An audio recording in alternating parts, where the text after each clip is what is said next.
Pourquoi la Constitution la Terre vivante? Protéger pour régénérer les mécanismes de sauvegarde des écosystèmes dans la Constitution de la Terre vivante.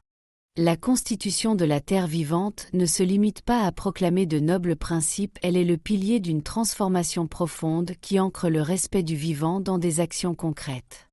Son rôle fondamental est de garantir la protection active et la régénération continue de tous les écosystèmes de la Terre vivante.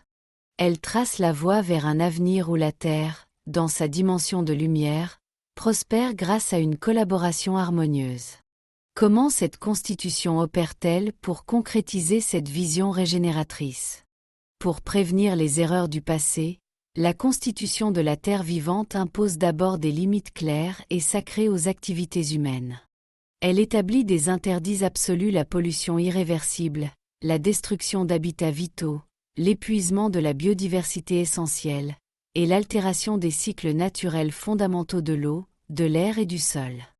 Ces « non négociables » sont directement tirés des leçons amères de l'histoire de notre monde actuel et sont là pour garantir que les déséquilibres passés ne se reproduiront jamais.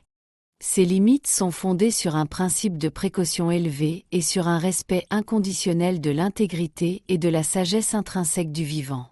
Au-delà de la simple protection, la Constitution de la Terre vivante exige un impératif fondamental: la régénération. Chaque intervention humaine doit viser à améliorer, restaurer et enrichir l'écosystème, et non pas simplement à le préserver. Cela se manifeste par des pratiques concrètes: l'agriculture régénératrice revitalise les sols et promeut la biodiversité des cultures, en respectant les rythmes et cycles naturels de la Terre. La foresterie holistique favorise la résilience, la vitalité et la diversité génétique des forêts. La gestion de l'eau se concentre sur sa purification naturelle, la restauration des bassins versants et le respect des flux hydriques essentiels. Le développement en synergie intègre les infrastructures humaines de manière à minimiser leur empreinte et à favoriser la coexistence avec les écosystèmes de la Terre vivante. Dans toutes ces sphères, la notion de co-création consciente avec le vivant devient le moteur de chaque action. Pour que ces principes se concrétisent, la Constitution de la Terre vivante met en place des mécanismes robustes de mise en œuvre et de responsabilité collective. Elle prévoit une veille et un monitoring permanent des écosystèmes, confiés à des entités dédiées, agissant comme de véritables gardiens de la Terre vivante. En cas de dommage, des mécanismes de restauration obligatoire et de compensation régénérative sont activés, appliquant le principe du pollueur-régénérateur.